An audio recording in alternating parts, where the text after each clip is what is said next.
Olá, eu sou o Márcio Calai e você está no Origem Talks, o novo podcast de relações institucionais e governamentais. Comigo, como sempre, estará aqui Rodrigo Navarro, o meu co-anfitrião aqui que vai me ajudar a formular as perguntas. Rodrigo, seja muito bem-vindo. Prazer estar com você aqui mais uma vez.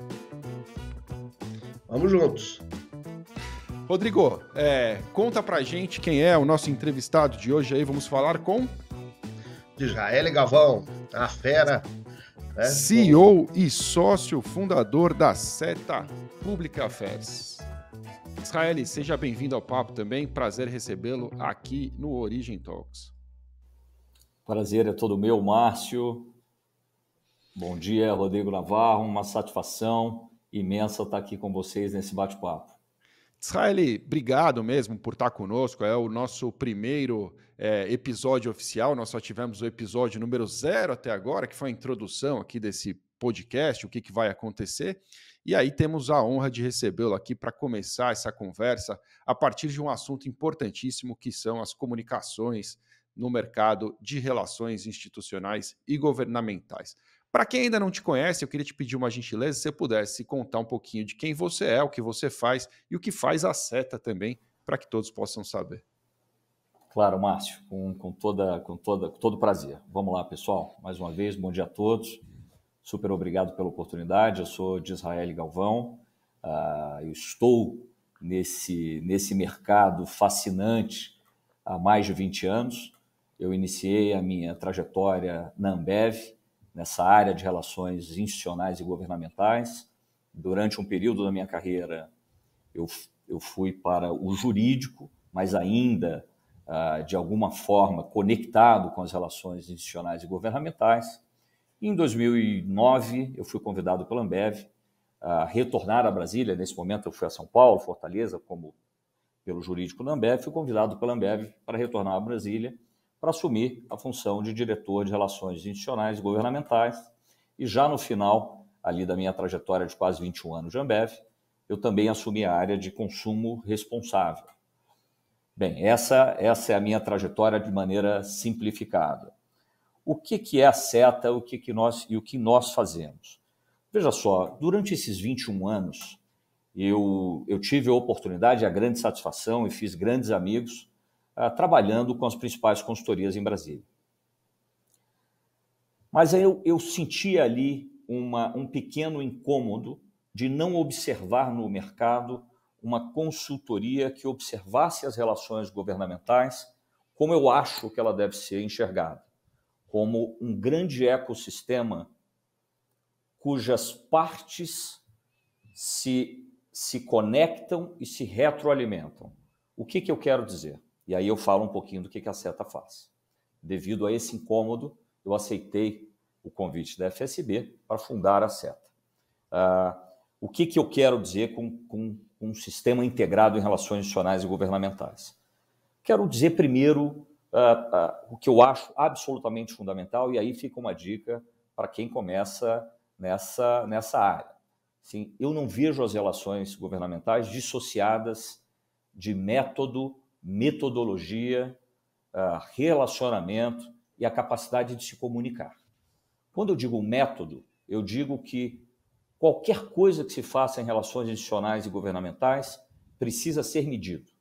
Precisa ser medido com KPIs, né, com Key Performance Indicators, muito claros, que permitam aos executivos da empresa ou aos prestadores de serviço entender claramente esses indicadores de performance, entender exatamente qual é o valor que você entrega para uma organização, qual é o valor que você gera para as comunidades onde você atua e o valor que você gera promovendo esse diálogo entre as partes.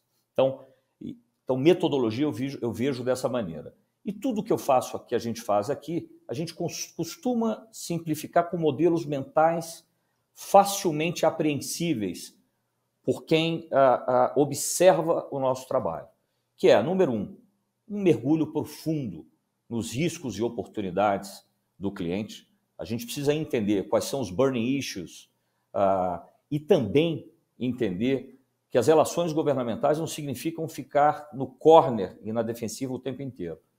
Significam também que oportunidades devem ser buscadas, e quando eu digo oportunidades, melhoria na regulação, melhoria no ambiente de negócios, um diálogo cada vez mais democrático, baseado em fatos e dados, com os tomadores de decisão, para que, de novo, as empresas possam operar de maneira responsável, gerando impacto positivo para a sociedade, mas, sobretudo, num ambiente regulatório favorável.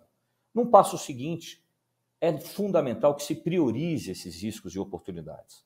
E aí a gente está falando do value at stake, que é entender exatamente o valor que está em jogo. E é fundamental que as empresas, assim como as consultorias, se ajudem a identificar exatamente quais são as prioridades com base no valor, no impacto que aquilo gera no negócio. E eu costumo usar duas variáveis. Uma eu já disse, é o impacto no negócio. Isso precisa ser colocado em números para que a liderança da empresa compreenda exatamente o que está sendo feito. E uma segunda variável que é a probabilidade de uma eventual lei, de uma eventual regulação, uma eventual decisão se converter em um ato concreto, em uma regulação concreta. O passo seguinte, aqui eu já estou falando do modelo mental, é entender onde o jogo é jogado, quem são os atores, com quem eles se relacionam, como todas as partes interagem, quais são as motivações. Seguindo, é fundamental, tanto por parte das empresas como por parte das consultorias, e aí eu falo de uma distinção da seta, e eu me refiro àquele incômodo que eu disse lá atrás, eu disse há pouco, que é justamente as grandes consultorias poderem construir, desenvolver ao lado dos seus clientes estratégias bem-sucedidas para relações institucionais e governamentais. E estratégias passam também por um passo seguinte, que é a concretização em planos de ação. Planos de ação que, mais uma vez, permitem aos executivos e aos próprios colaboradores das empresas e das consultorias entender o passo a passo, conversar com quem, quando não conversar com alguém, que tipo de mensagem levar, materiais de qualidade para que o seu interlocutor compreenda exatamente o seu assunto. E aí lembrando, por exemplo, num Congresso Nacional, em que os parlamentares navegam ali por praticamente todos os temas da sociedade, eles não têm tempo de se aprofundar, em regra geral, salvo algumas exceções, os parlamentares não têm tempo de se aprofundar nos grandes temas. Então é fundamental que a informação que chegue a um parlamentar seja uma informação muito compreensível. Qual é o problema? Quais são os impactos na sociedade e na sua organização ou no seu setor? E que alternativa você propõe? Acho que um diálogo de qualidade passa basicamente por essas fases. E por último, e aqui eu estou falando do modelo mental, e por último, a promoção do diálogo institucional. É absolutamente inaceitável que tomadores de decisão, formuladores de políticas públicas, ou todos aqueles que decidem algo que impactem um negócio ou alguma atividade econômica, é inaceitável que esses atores não dialoguem de forma muito transparente e com base em fatos e dados com aqueles que são afetados pelas suas decisões. Então, quando eu falei aqui de 5 passos, de novo, modelos mentais para facilitar a compreensão, eu falei de 5 passos que explicam como a Seta opera. A Seta opera hoje não como uma consultoria meramente informativa, mas como uma consultoria que busca gerar valor para todos os stakeholders que são afetados por decisões, eu digo aqui, desde comunidades até setores, corporações, associações, ONGs e por aí vai. E quando eu falo de ecossistema, eu não me refiro só às relações institucionais e governamentais. As relações institucionais e governamentais, como eu disse, fazem parte de um ecossistema maior, no qual se incluem gestão de crise, gestão de reputação, e um aspecto fundamental, a comunicação, as comunicações. Grandes temas nacionais precisam que as relações institucionais dialoguem ou trabalhem par e passo com a comunicação. Então é isso que a Seta faz hoje. Ela nasceu desse desconforto que eu tinha lá atrás de buscar um serviço que pudesse entregar ao cliente soluções integradas em relações institucionais e governamentais ao lado da comunicação, e a gente pode falar um pouco mais sobre isso na medida que o nosso papo aqui fluir. Pô, Espero que eu tenha sido claro.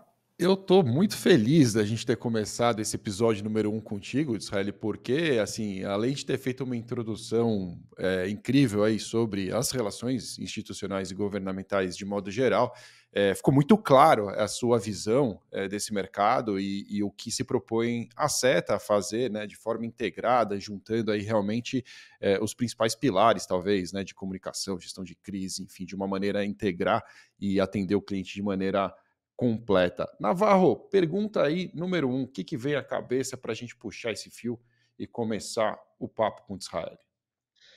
Olha, aqui, rapaz, poderia ter tanto caminho. Eu gosto dessa ideia dos modelos mentais, né, do que eu chamo nas minhas aulas, na minha forma de pensar, assim, do pensamento estratégico, né, de envolver todo mundo. Outro ponto que o Israel falou aqui, muito legal, essa questão da cocriação de valor, né, de sentar, ver ali o que está, qual o valor que está em jogo, o que tem isso aqui para mim, o que pode trazer de oportunidade, o que tem de risco nisso aqui. Então, essa percepção eu vejo, e isso explica um pouco do sucesso aí que a Seta está tendo no seu pouco espaço aí de tempo que já existe como organização. Depois até é bom falar um pouquinho disso, quando começou e como é que já está crescendo, porque essa velocidade ela impressiona e só reforça que a demanda por esse tipo de abordagem está crescendo e vai crescer. Eu acredito nisso também. Mas eu queria trazer uma pitada que pós-pandemia veio muito forte nessa área, durante a pandemia, né, e pós-pandemia, que é o papel do digital, das ferramentas digitais, do como que a gente usa, seja nessa abordagem integrada aí de relações institucionais e governamentais, mais comunicação, cocriação de valor, nos próprios modelos, para poder saber o que está em jogo. Eu estou usando cada vez mais ferramental digital. E eu sei que o Israel já é conhecido por ter trabalhado com isso já há muito tempo e está implementando na Seta algo nessa linha. Eu queria ouvir dele como que o digital, né, essas ferramentas todas que estão aí, podem facilitar esse trabalho que é complexo, numa atividade também bastante complexa e essencial. Como é que você está vendo isso do digital na comunicação, em RIG, no dia a dia dos profissionais, dentro da Seta? Como é que você está enxergando essa questão do digital, Jael? Excelente pergunta, Navarro. E aqui eu vou falar do digital de uma maneira lato sensu. Veja só, quando eu penso em digital, eu observo alguns mundos, né? A gente está falando desde as redes sociais, que não deixa de fazer parte da comunicação e de estratégias bem-sucedidas em relações institucionais e governamentais com a comunicação, até tecnologia, até inteligência artificial, machine learning. E eu vou te dar um exemplo concreto.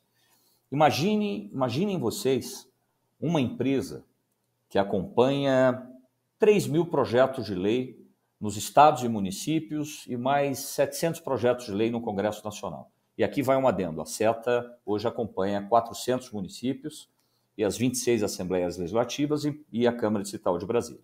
Mas imagine uma empresa, eu não digo nem cliente, uma empresa, que se veja diante de múltiplas iniciativas de regulação em vários municípios do país.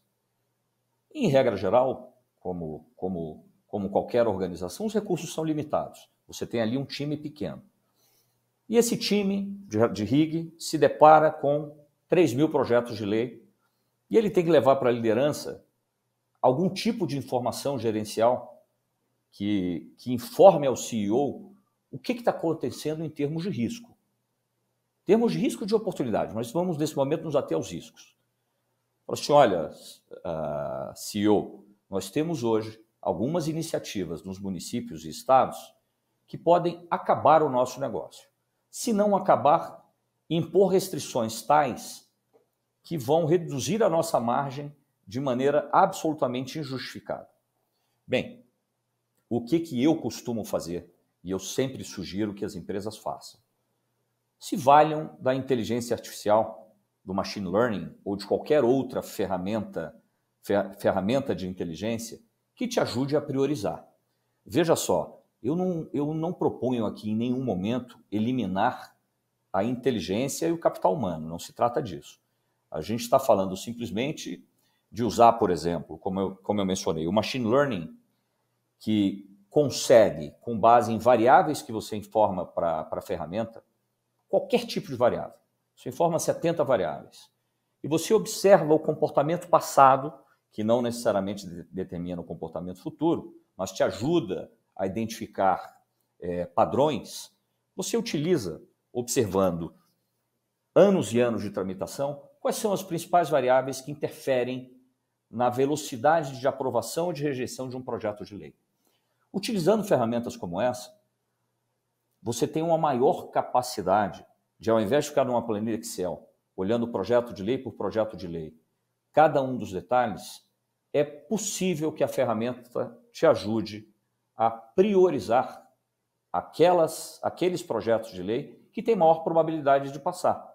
Por exemplo, um projeto de lei apresentado por um presidente da Câmara que é muito forte, um projeto de lei que é apresentado por um líder de um partido que forma um bloco de maioria, ou uma medida provisória que é apresentado por um governo que tem ou negociou bem com o Congresso a tramitação e a velocidade para aprovação. Eu estou dando aqui exemplos triviais, tá? Mas existem N outras variáveis. Então, eu acho que a inteligência artificial e a tecnologia, cada vez mais, como em qualquer área, isso também vale para a comunicação, quando você aplica a análise do que os grandes jornais, os grandes veículos de imprensa, o que é a mídia, tanto a mídia digital quanto a mídia tradicional, como é que o tema vem sendo tratado. Hoje, a maior parte dos tomadores de decisão antecipam, em regra geral, o seu posicionamento via redes sociais. E é possível se utilizar de tecnologia para capturar, coletar essa informação, combinar essa informação com discursos que foram feitos em plenários, com pareceres apresentados por esse parlamentar, com discursos feitos por esse parlamentar, para que, ao final, você entenda como é que o tema vem sendo tratado na imprensa, na comunicação. E, com isso, você também consegue gerar indicadores.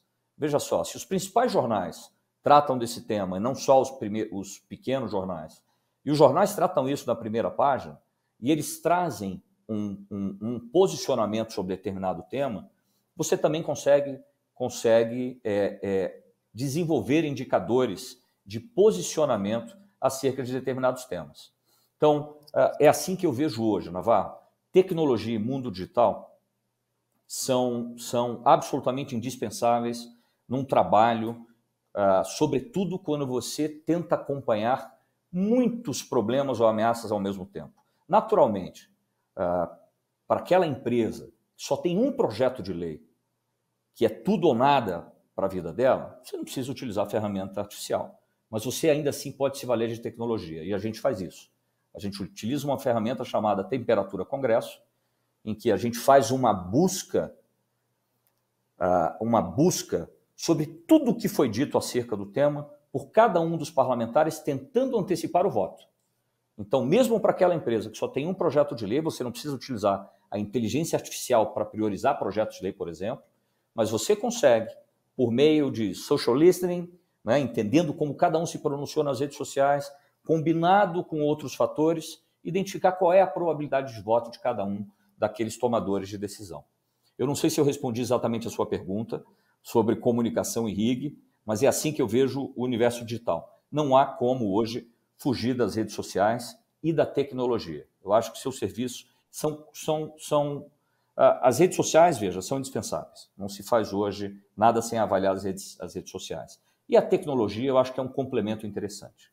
Concluindo, exatamente. É uma ação complementar, uma ferramenta complementar, como você bem disse, não vai substituir ali o julgamento, a experiência daquele profissional que está ali, mas pode ajudar. Senão, às vezes fica impossível. Eu me lembro durante a pandemia, eu mencionei isso na pergunta, porque o que abre, o que pode abrir, ou não pode, foi aquela loucura que o pessoal teve, que quem não tinha uma ferramenta para acompanhar a legislação correu para ter essa ferramenta dessas disponíveis no mercado. Vocês têm uma interna, como você colocou, e eu acho também fundamental o profissional se familiarizar com esses diversos tipos de ferramental, até porque deve-se destacar também o outro lado da mesa utiliza também essas ferramentas digitais. Os parlamentares, eles também estão ali olhando, você marca ali uma audiência e tal, ele vai pegar, deixa eu ver quem é o de Israel aqui, rapidinho, vai no LinkedIn, vai ali no Google, vai, e pegando esse gancho, eu até queria uma informação. Quanto tempo já tem a SETA? Quando começou? A SETA começou no dia 1º de julho. Veja, a SETA ela é uma sociedade entre mim e a FSB.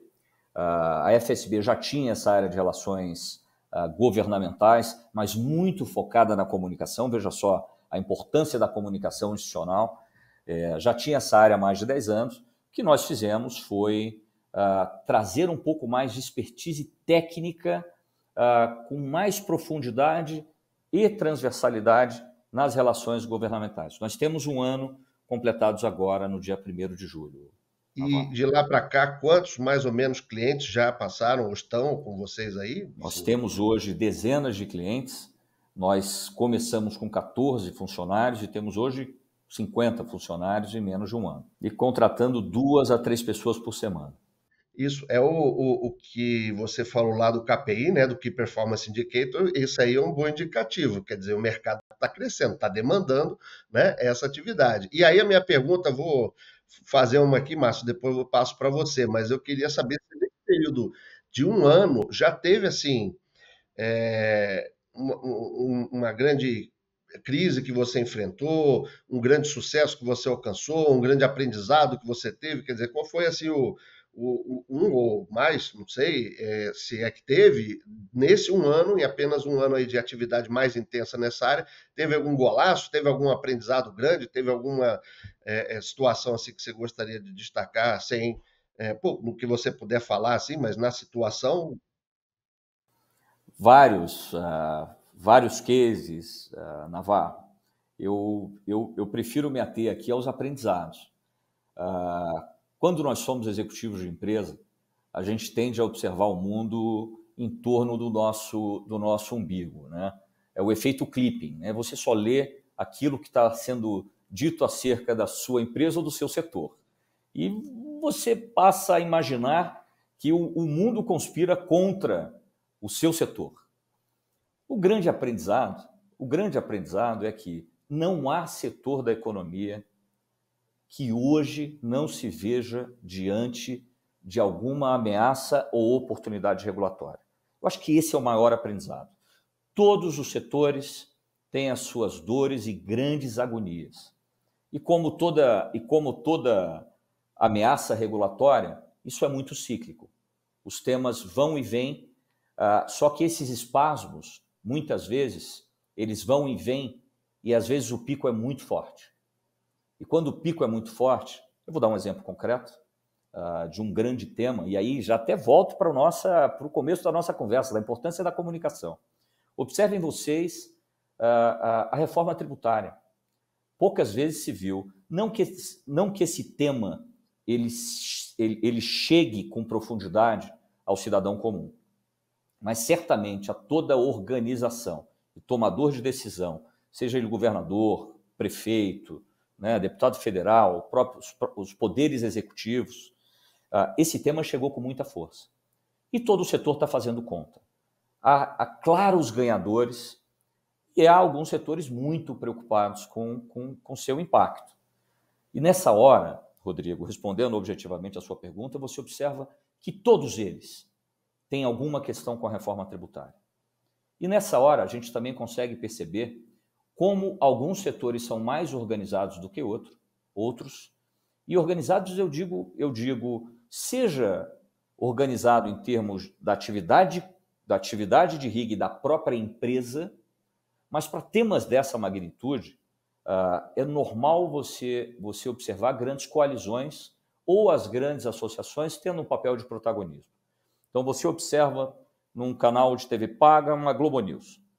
você observa lá sempre uma confederação fazendo uma comunicação muito clara em favor da reforma tributária, trazendo os porquês da reforma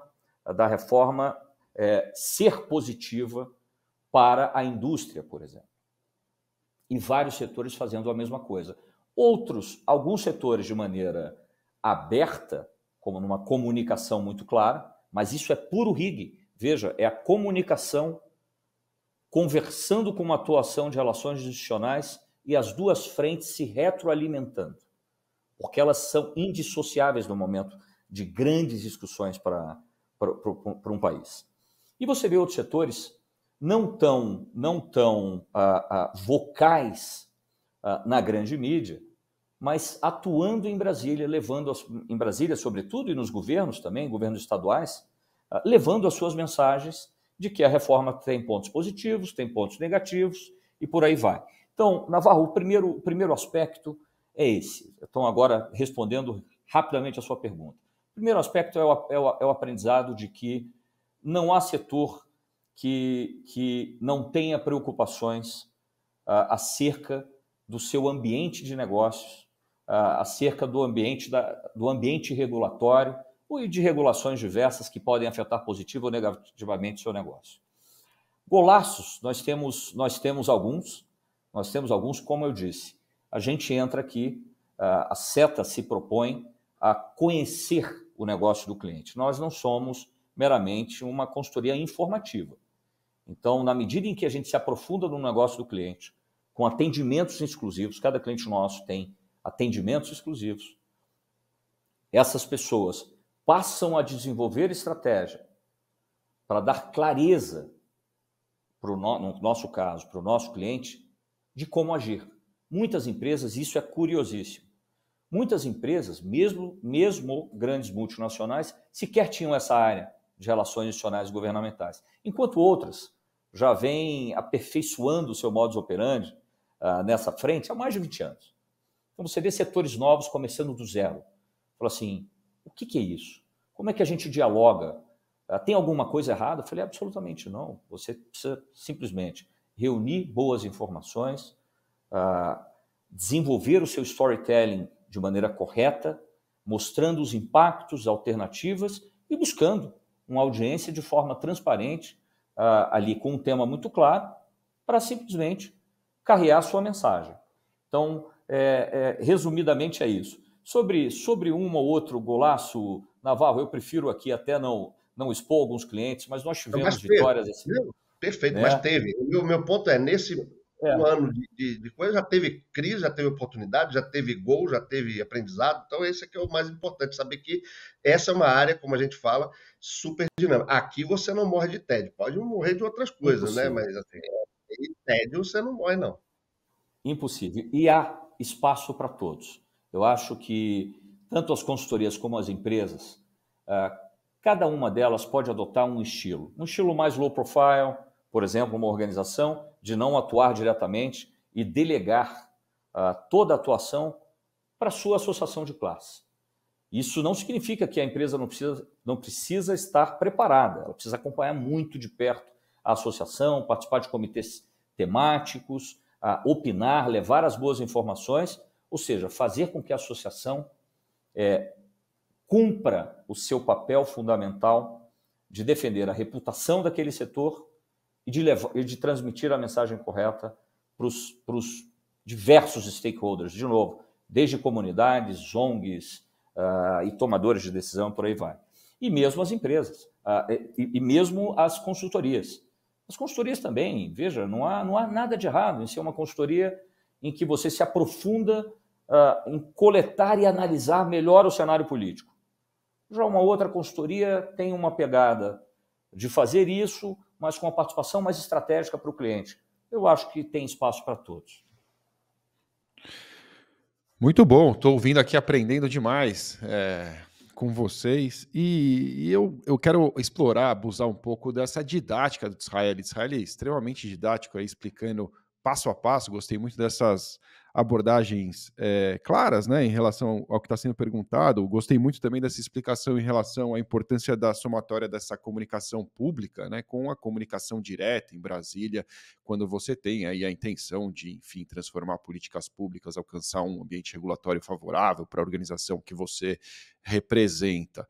E aí o que vem à minha cabeça é o que acontece quando ali a agenda não é uma agenda positiva, de melhoria, mas uma agenda de se livrar realmente de um problema grave, uma gestão de crise, como foi mencionado também, que está aí entre as atividades desempenhadas por você e pela SETA. Queria que, se você pudesse explicar aqui em passos, talvez, né, os principais, como é que funciona o trabalho de comunicação no momento de gestão de crises, os principais tópicos aí que não podem deixar, não podem ficar para trás no momento sensível que é lidar com um abalo reputacional, enfim, uma comoção social, uma opinião pública desfavorável à sua empresa. O que você pode contar para a gente? Excelente pergunta, Márcio. Primeiro que eu acho que é sempre possível você ter uma angulação de entrada em qualquer que seja o tema, trazendo impactos positivos. Ainda que você não entrar, os impactos positivos do seu setor ou da sua organização para uma sociedade, para um país, para uma comunidade, seja na geração de empregos, seja no cuidado ao meio ambiente, na geração de renda. Então, portanto, eu acho que sempre há uma angulação positiva, mesmo na gestão de crise. E ainda que você não fale diretamente sobre isso, mesmo numa gestão de crise, observe, de novo, o exemplo da reforma tributária, outros temas que estão agora na grande mídia, observe você que mesmo numa gestão de crise, em que às vezes você precisa atuar de uma maneira muito incisiva durante um mês nos principais jornais do país. Por quê? Porque, eventualmente, um tomador de decisão, um influencer, uma ONG, uma associação qualquer, conseguiu ter o protagonismo no encaixe da sua mensagem nos principais jornais. Então, é aquela mensagem que vem prevalecendo. E essa mensagem, ela pode não ser completamente correta, porque ela é uma visão de um lado.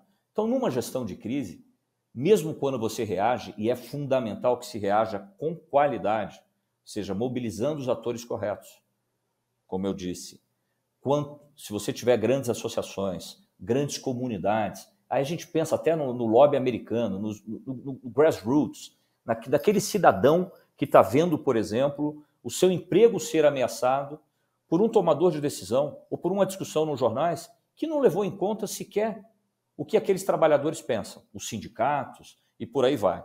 Mesmo nesse trabalho de atuação mais aguda, mais incisiva, em que você precisa reagir na comunicação, claro, em paralelo com as relações institucionais e governamentais, mas sobretudo na comunicação, naquele momento em que o tema está pegando fogo, você vai reagir a algo que foi colocado e reagir contra algo que você não concorda, mas é fundamental, mesmo nessa reação em que você tenta reequilibrar o debate, mesmo nesse momento, é fundamental trazer o que o seu setor contribui. Por que essa informação, por que essa comunicação está tão mal encaixada? E o setor tal, que gera 2 milhões de empregos, gera bilhões em renda, bilhões em arrecadação de tributos, tem uma série de programas sociais fabulosos, de novo, uma gestão ambiental fantástica. Por que essa parte positiva não é ouvida? Então, mesmo na gestão de crise, Márcio, para resumir, eu acho que a angulação de se trazer uma mensagem positiva, ela é fundamental, porque a simples reação a um argumento não me parece ser suficiente. Se a sua organização ou o seu setor não consegue demonstrar o que esse setor entrega de valor para a sociedade brasileira, por exemplo, vamos falar de Brasil, claro. O que o seu setor entrega de valor em toda a cadeia de produção? Você tem cadeias mais longas, cadeias mais curtas, desde o produtor ali na ponta, passando pela logística, centros de distribuição, até chegar num ponto de venda, pensando aqui em produtos que chegam no ponto de venda. Tem tanta informação fantástica para ser utilizada e para ser apresentada para o seu stakeholder, que mesmo na gestão de crise eu não consigo me ver dialogando com a sociedade ou com os tomadores de decisão sem trazer, de novo, o que o Brasil perde se o seu setor for eliminado da sociedade, por exemplo. Quando eu digo, e aqui eu estou falando desde, por exemplo, energia, você tem energias renováveis, hidrelétrica, mas você ainda tem energia chamada energia movida a combustíveis fósseis. E tem uma coisa chamada segurança energética. Mesmo um setor que tem hoje uma visão, há uma visão sobre esse setor que não é das mais positivas, se você se vê, por exemplo, sem as grandes termoelétricas, no momento de escassez hídrica, o país para. Então, mesmo nesse momento, quando a gente está falando de combustível fóssil, a gente está falando de segurança energética.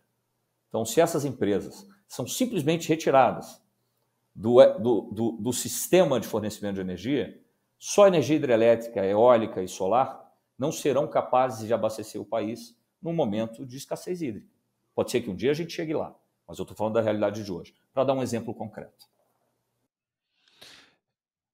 Muito bom. Eu acho uma abordagem assim bastante inteligente. Quer dizer, não dá para fugir do problema. O problema está lá, está na mesa, mas esquecer talvez, né, do todo o lado positivo, toda a importância, todo o cenário global no momento de crise, talvez seja realmente abrir mão de um trunfo bastante importante, né, na comunicação, que é uma forma de você não deixar escapar realmente com quem que essa crise está lidando, né? Quem são essas empresas, essas pessoas por trás de uma organização importante? Diga, Navarro.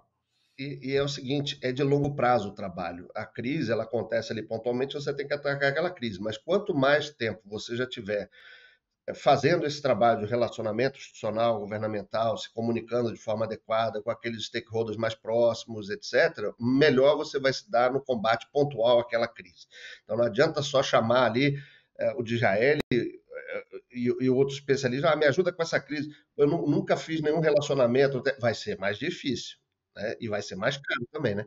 Então, assim, eu vejo aqui várias lições que foram colocadas e eu acho que a gente pode olhar agora aqui para frente, pegar o Djael aqui, encaminhando para o nosso final aqui do nosso podcast, assim, olhando para frente, vamos traçar ali, né? Falamos aí de clusterização, né, dessas atividades, dos próprios interlocutores que também estão se aglomerando em frentes parlamentares, por exemplo. Esse também é um outro exemplo de como um lado da mesa se organiza. Já ele falou lá, empresas, entidades, né, confederações. O outro lado da mesa também se junta ali com aqueles parlamentares em bancadas, em partidos com afinidade de pensamento político, com frentes parlamentares. Então, é um jogo que vai ganhando corpo. Outra coisa que o Djael colocou, que eu diria também que é tendência, é ser um mercado promissor aí para absorver mão de obra qualificada, porque você está demandando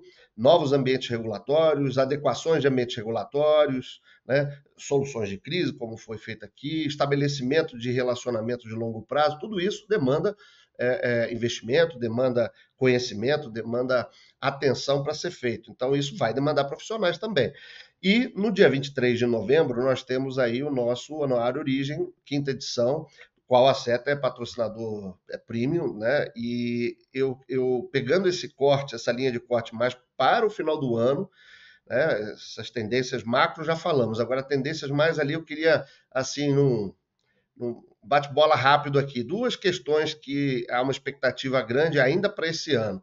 Reforma tributária, que o Djael já falou. Você acha que até o final do ano avançamos lá no Senado, volta para a Câmara, temos um avanço, se não final, mas um bom avanço até o final do ano? E a outra é, usando aí as suas ferramentas digitais, o teu conhecimento, a regulamentação da atividade de relações institucionais e governamentais. Lembrando, fazendo um gancho com o que acabei de falar, que foi formada aí a Frente Parlamentar Mista de Relações Institucionais e Governamentais. Você acha que isso, depois de mais de 30 anos buscando aprovar uma regulamentação para o setor, teremos isso para celebrar lá no Origem, avanços nessa área aí ou não, Israel? Duas questões aí pontuais para você exercitar, né, um trabalho aí de futurologia bacana para a gente, para os nossos ouvintes. Bem, eu jamais queria fazer esse papel de oráculo, né? E cravar decisões que serão tomadas logo à frente. Mas eu posso afirmar algumas coisas.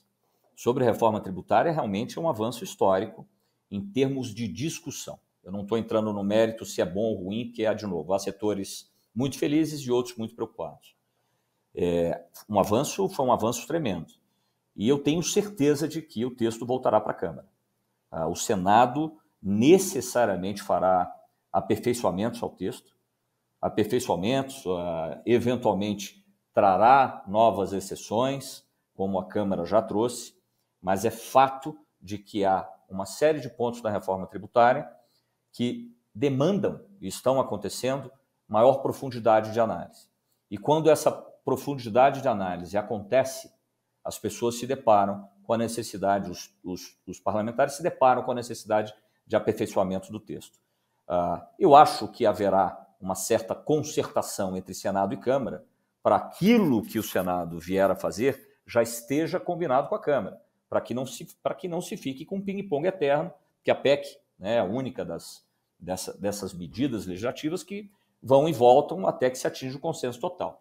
Então, eu tenho certeza de que ela volta para a Câmara. A dúvida é se o Senado o Senado e a Câmara conseguirão dialogar de tal forma que o texto que retornar para a Câmara será a versão final da PEC. Mas a gente verá avanços, importantes da reforma tributária até lá, até o final do ano. E lembrando que, na hipótese da reforma ser aprovada, nós veremos aí algumas dezenas de leis complementares para regulamentar uma série de artigos que estão na PEC. Bem, esse é o ponto número 1, né, da sua pergunta. O ponto número 2 sobre a regulamentação do lobby, Navarro, eu confesso que eu não sei te dizer. Eu vou ser muito franco, eu não sei te dizer. O que eu posso te dizer é que o trabalho feito pelas associações dos profissionais de relações institucionais e governamentais, ele vem crescentemente se aperfeiçoando, e uma coisa é certa, essas entidades, esses profissionais, esses profissionais, conseguiram colocar a pauta definitivamente na agenda do Congresso Nacional, seja Câmara, seja Senado. Isso já é um avanço muito relevante, porque ele, de alguma maneira, já traz mais transparência e, o mais importante, muito mais conhecimento para aquele tomador de decisão que hoje recebe representantes de associações, de empresas, para dialogar. Então, o avanço é indiscutível. Se ele vai ser aprovado agora ou mais à frente, eu não sei. Eu acho que ele será aprovado, porque é uma tendência, de novo, de transparência, né? De se deixar claro para a sociedade o que essa atividade entrega. Eu só queria te dizer uma... Perdão, Sim, por favor. diga. Não, eu só ia complementar que é exatamente esse esforço que nós fizemos desde 2019 com a Origem para dar essa visão da área e o quem é quem. Né? Nós já comentamos isso no episódio 0 anterior, que no início, quando nós tínhamos ali o lançamento do Origem, muita gente, alguns poucos, alguns colegas, falaram, não, mas não quero botar meu nome num diretório de lobista. Hoje o pessoal corre lá para colocar e temos lá mais de 600 nomes de líderes nessa área, querendo exatamente mostrar a cara ali, trazer os dados. E o que eu já comentei também no episódio anterior foi o outro lado da mesa, igualmente, adora receber essa informação. Fala assim, pô, conheço o Israel, conheço o Navarro, conheço o fulano, conheço o ciclano, pô, isso aqui é muito legal para eu entender com o que eu estou falando. Até mais um passo na direção, como você falou, de um avanço, né, na atuação da área. Mas você ia complementar ali, depois a gente passa para o Márcio, que é o nosso... Né, eu só queria dizer uma coisa. Obrigado, Navarro. Estou absolutamente de acordo com você. Eu só queria dizer uma coisa para os profissionais que já estão nessa área, mas, sobretudo, para aqueles que já começam a se interessar em participar desse universo tão fabuloso que é o diálogo institucional e a defesa de interesses legítimos. Esse é um mercado em ebulição. E como qualquer negócio, seja aquele negócio que tem uma marca centenária, seja um negócio que está começando agora, ao final tudo se resume a gente, a pessoas qualificadas, interessadas, comprometidas, querendo fazer acontecer. Portanto, busquem se aperfeiçoar.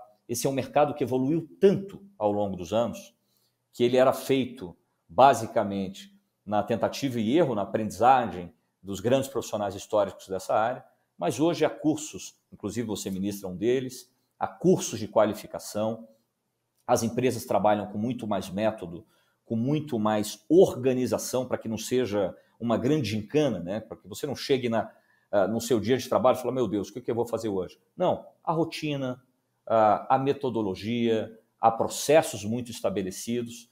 Veja, nada disso abre mão, nada disso exclui a necessidade do diálogo, da conexão com quem toma a decisão. Isso é fundamental.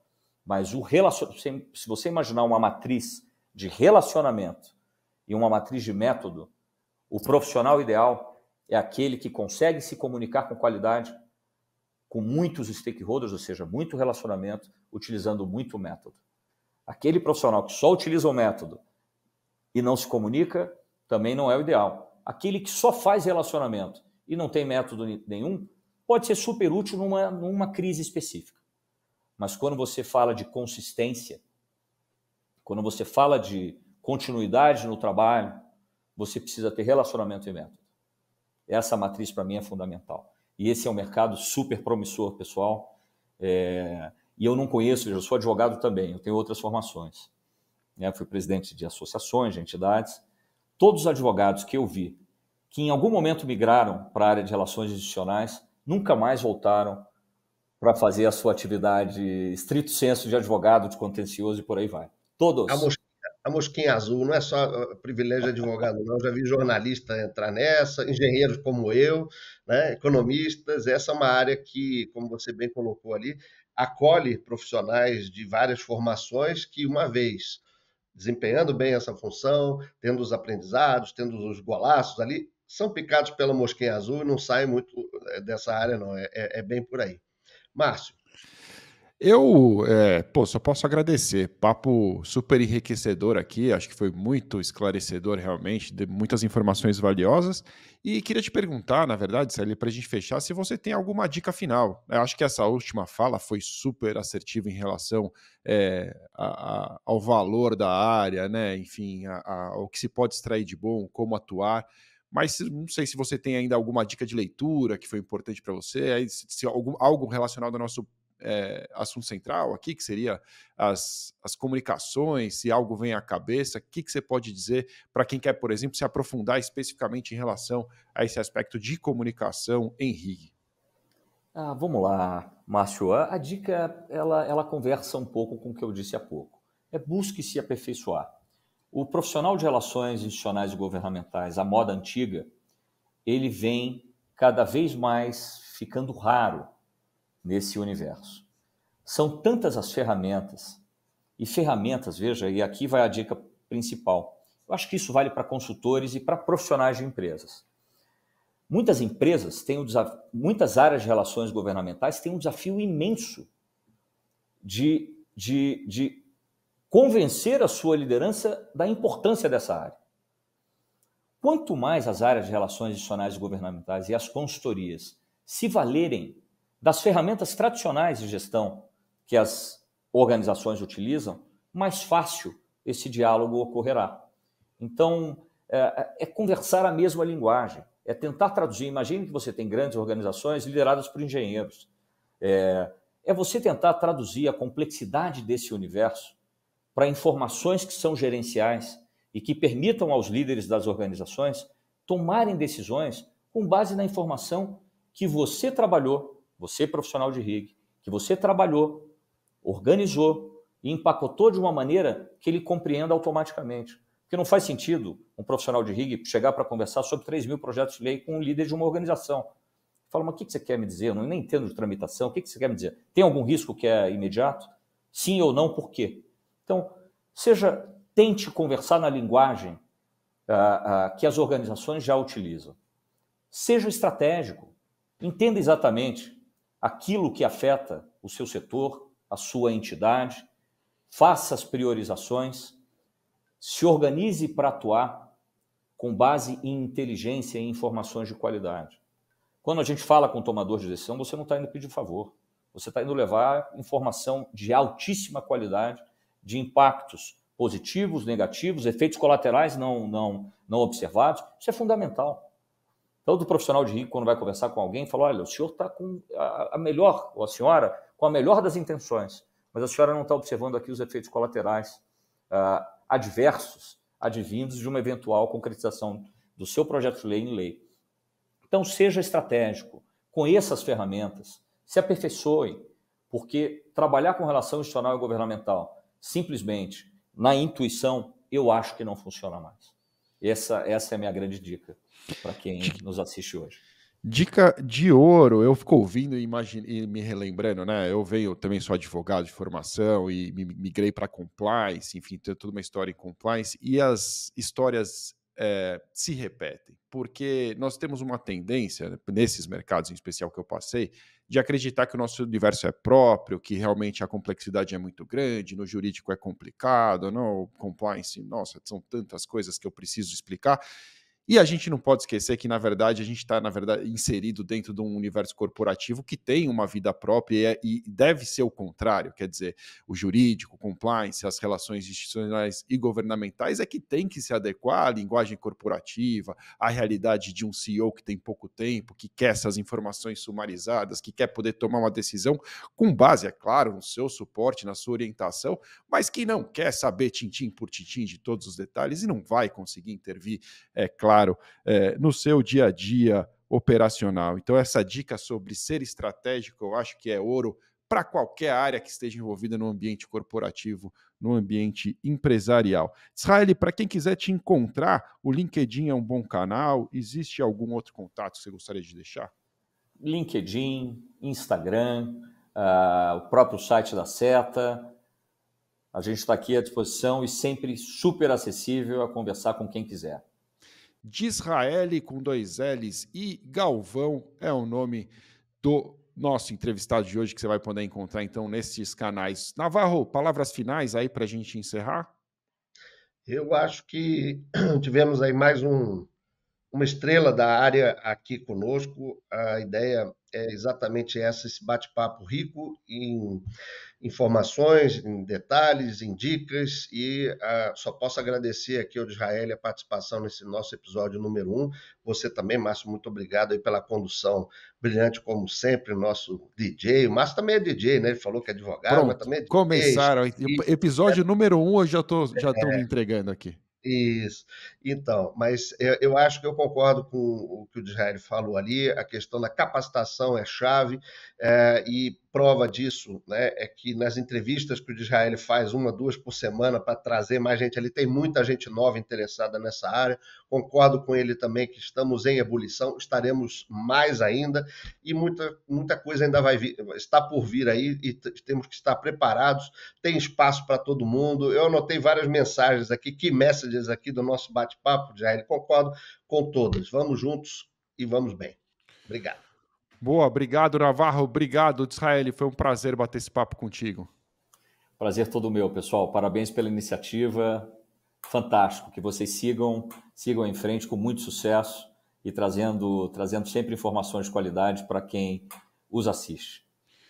Muito bom, obrigado também a você que nos assistiu em vídeo ou nos escutou aí na sua mídia de áudio favorita. Lembre-se, é claro, de deixar o seu like, qualificar o podcast nas mídias de áudio, porque dessa forma a mensagem do Origin Talk chegará ainda mais longe com o seu suporte. Se você quiser saber mais sobre o Anuário Origin 2023, ainda dá tempo de você participar, acesse o nosso site em anuarioorigin.com.br. Obrigado, um grande abraço e até a semana que vem com o episódio número 2.